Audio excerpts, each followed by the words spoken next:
उनको बर्बाद करने के लिए चलते हैं हम पूरी दुनिया में। जय भीम, जय भारत, जय संविधान। साथियों, एंटी क्राइम न्यूज़ चैनल से फ्रीलांस मीडिया एग्जीक्यूटिव नंदकिशोर बौद्ध। आज आप मास्क हटा लीजिए। आज आपकी एक ऐसी शख्सियत से मुलाकात करवा रहा है जिसने मक्खी पर रिसर्च वर्क किया है। जी हाँ, मक्खी कितनी गंदी होती है। मुझे भी बचपन से मक्खी बहुत गंदी लगती है और थोड़ा सा एट्रोसिटीज़ तो इंडिया में है ही, वर्ण व्यवस्था द्वारा संचालित है, जो जातिवाद का भेदभाव है। खैर, इस विषय में कभी बाद में बात करेंगे। फिर फिलहाल बात करते हैं मक्खी पर। दोनों में क्या तालमेल है मैं कभी बताऊंगा भविष्य में आपको। फिलहाल सर, आपका नाम बताइए। मेरा नाम संजय कुमार है। संजय कुमार जी। जैसे कि अभी आपने बुरा मत मानना, आपने खाया कुछ जो भी है और वो थूक दिया, ठीक है, कुछ छींटे मेरे हाथ पे भी आके गिरे, तो ये गंदगी को बढ़ावा देते हैं। खैर, मक्खी पर बोलिए आप। एक मिनट में वो लगा दूँ, थोड़ा सा उससे आवाज़ अच्छी है। बोलना रेडी जी, बताइए। मैं आप छोड़ दो उसको, आप बोलो सिर्फ। मैं एक मक्खी को मैंने देखा जी। इंसान के ऊपर जिंदे में भी बैठती है और जानवर पे भी जिंदे में बैठती है, और वही मक्खी इंसान के मरने के बाद भी बैठती है और वही जानवर के मरने के बाद भी बैठती है।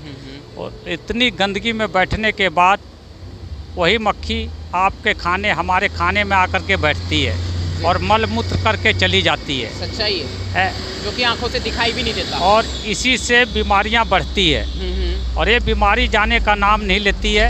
मैंने कहीं भी जाता हूँ, आप कितनी भी सफाई कर दीजिए, हर चीज़ चले जाएंगे, कोकरेज, मच्छर, सारे चीज़ चले जाएंगे, लेकिन मक्खियाँ भन भन करती रहती है। आप कितनी भी सफाई, कहीं भी आप देखिए, कहीं मीठा चीज़ रख दीजिए और उसे पानी से धो दीजिए, इसके बाद भी वो उसमें मक्खियाँ भिन भिन करती रहेगी। मच्छर की दवाई डाल दीजिए, भाग जाएंगे, लेकिन मक्खी ऐसी चीज़ है कि कभी नहीं भागती है। मैंने सब चीज़ जगह देखता रहता हूँ, घूमता रहता हूँ, कितनी भी सफाई कर लीजिए, कितनी भी फिनाइल वगैरह डाल दीजिए, लेकिन ये मक्खियाँ कभी नहीं भागती है। और असली जड़ का बीमारी मक्खियाँ ही है, और मक्खी से ही हर बीमारी पैदा होती है। जी जी। और मक्खी से भी पैदा होती है। लोगों के दिमाग में भी मक्खियों की तरह गंदगियाँ होती हैं और वो उसको भी वायरल करते हैं। और ये मक्खियाँ तो है ही बैक्टीरिया का, खाने में हर जगह बैठ जाती है, ठीक नहीं।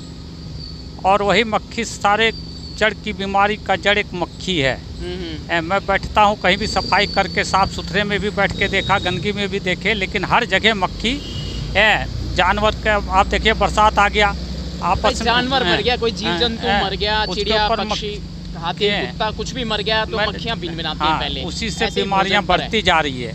और इसका दवाई कोई दवाई नहीं है इस मक्खी का बीमारी काटने के बाद।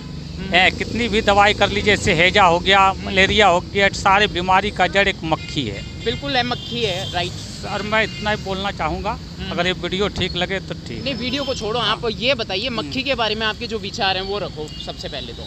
मक्खी के विचार मेरे जब आए ना, जब मैं देखा एक जगह गए, बहुत साफ़ सुथरी, बहुत बढ़िया जगह थी, वहाँ भी बैठने के बाद फिर भी मक्खी भन भन करती जा रही है। और ऐसे हाथ से करता हूँ, फिर भी मक्खी आकर के बैठ जाती है, फिर करता हूँ, फिर आके बैठ जाती है, लेकिन मच्छर कभी नहीं बैठती है, कोकरेज कभी नहीं आएंगे। जब आप अपनी जगह है, लेकिन सबसे ज़्यादा जो गंदगी है वो मक्खी है। ऐसे सड़े गले जगह बैठ करके मक्खियाँ आती है। मैंने सब जगह प्रशिक्षण किया, लेकिन असली इनका कहने का मतलब है बड़ी आसानी से मक्खी आ जाती है। और मक्खी एक बार आ गई, उसकी एंट्री एक बार हो गई, तो एक मक्खी आपको इतना तंग कर देगी कि आप तंग हो जाएंगे, लेकिन वो मक्खी वहाँ से नहीं जाती। राइट। उसके बाद में आपको कैसे विचार आया? चलिए ठीक है, आपने देखा ये सब, मक्खी के बारे में आप बोले, मतलब आपने दिमाग पर, मतलब एक तरीके से रिसर्च वर्क कहते हैं वैज्ञानिक भाषा में। आप बताइए, रिसर्च वर्क, शोध वर्क है, शोध कर रहे हैं, आपने मक्खी के विषय में कैसे सोचा? सर जी, मैंने एक दिन खाना खा रहे थे, बाहर ऐसे खड़े होकर के, तो कहीं कुत्ता मरा हुआ था, उसके अंदर मक्खियाँ भीम की, वही मक्खी आकर के मेरे खाने में बैठ गया। अच्छा हुआ कि मैंने देख लिए, तब मैंने ये अंदाज़ा लगाया कि असली बीमारी का जड़ एक मक्खी है। कहीं भी जाइए आप, अभी देखिए यहाँ भी खड़े हैं, तब मक्खियाँ भन भन कर रही है, और कुछ भन नहीं कर रही है, लेकिन मक्खियाँ भन भन कर रही है। इंसान की क्या जिम्मेदारी बनती है? इंसान की जिम्मेदारी ये बनती है, इसकी क्या जिम्मेदारी है? अच्छा, मक्खी के प्रति? मक्खी के प्रति क्या है, जैसे आप एक गीले रुमाल रखिए, उसको डिटोल से साफ करके, जेब में डिटोल के पानी से धो करके एक रुमाल हमेशा रखिए हैंकी।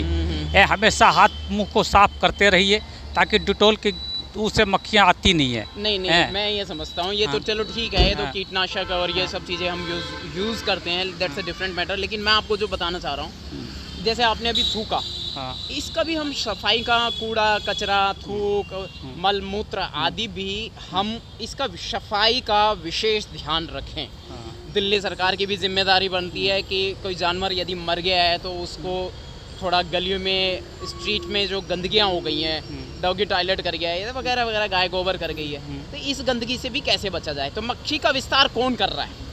मक्खी का विस्तार आप और हम कर रहे हैं, और कोई ना सिर्फ आप और मैं, इस वीडियो में तो हम दो दिखाई दे रहे हैं ना, हाँ, बाकी लेकिन सारे इंसान जिम्मेदार है, ह्यूमन बीइंग। अच्छा, एक चीज़ और भी मैंने देखा, आजकल जैसे टिश्यू पेपर चल गए हैं, जैसे मार्केट में छोले भटूरे खाए, टिश्यू से हाथ साफ कर लिए, और वहीं पटक फिर थोड़ा देर के बाद फिर छोले चावल छोले खा गए, छोले कुलचे खा लिए, फिर टिश्यू लिए, फिर उसी से टिश्यू, हाथ तो आप साबुन से तो धोए नहीं, पानी से धोए नहीं, बार बार आप टिश्यू पेपर से धो रहे, और वो आप टिश्यू पेपर से हाथ साफ करके देखिएगा और ऐसे सूंघ करके देखिएगा नाक से, हाथ में ऐसी बदबू मारेगी जैसे सोच मारता है। इसलिए हमेशा साफ सुथरा हाथ धोते रहिए पानी से। डिटॉल का पानी रखिए, एथी का पानी रखिए, नीम और हर असली जड़ का बीमारी भगाना हो, रात को क्या कीजिए, जैसे नीम का एक डंठल पानी में डाल दीजिए और वो पानी सुबेरे उठ करके पीजिए। कभी कोई बीमारी भटकेगी नहीं, जैसे शुगर बीमारी हो, डायबिटीज हो, शुगर हो। इससे क्या हमने किया कि नीम का पत्ता ऐसा चीज़ है, जैसे तुलसी पत्ते हो गए, आंवला हो गए। बहुत बहुत साधुवाद। जय भीम, जय भारत, जय संविधान। शुभ नाम? सोमनाथ संजय कुमार जी। देखिए साथियों, यहाँ पर जो ये वीडियो के अंदर जानकारी दी गई है, मैं आपको थोड़ा सा मेंशन कर दूँ कि यहाँ पर हमने मक्खी के विषय में बात की। ना तो मैं यूट्यूबर हूँ, और थोड़ा सा जिनमें दर्द उठता है, जिनको तकलीफ़ होती है, SC कोई कामयाबी देखे जो लोग रो पड़ते हैं, तो उन लोगों के लिए भी मुंह पर तमाचे के तौर पे हम लोग काम करते हैं कि उन लोगों को एक बीमारी है, उनमें बहुत दर्द उठता है, पता नहीं किस बात का उठता है, क्यों उठता है, सदियों से उठता है, और आज भी आज़ादी के 75 साल बाद भी ये दर्द उनमें आज भी ताज़ा है। तो पूरे भारतवर्ष में होने वाली जातिवादी संबंधित दुर्घटनाओं को आप देखते हैं, इनके दिमाग में भी ऐसी मक्खी जैसा कुछ एक जीव जंतु होता है जो बहुत ज़्यादा इनको परेशान कर देता है।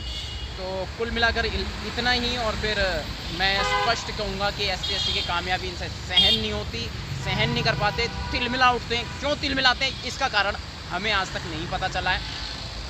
ह्यूमन बीइंग, मानव एक समान, बौद्ध धर्म की यही पहचान। मैं कंटिन्यू रनिंग में रहता हूँ और इसी प्रकार से, और ना मैं यूट्यूबर हूँ, ना मुझे यूट्यूबर बनने का शौक़, और ना ही मेरे को कोई वीडियो इंस्टॉलेशन का शौक़ है, ऐसा कुछ भी नहीं है।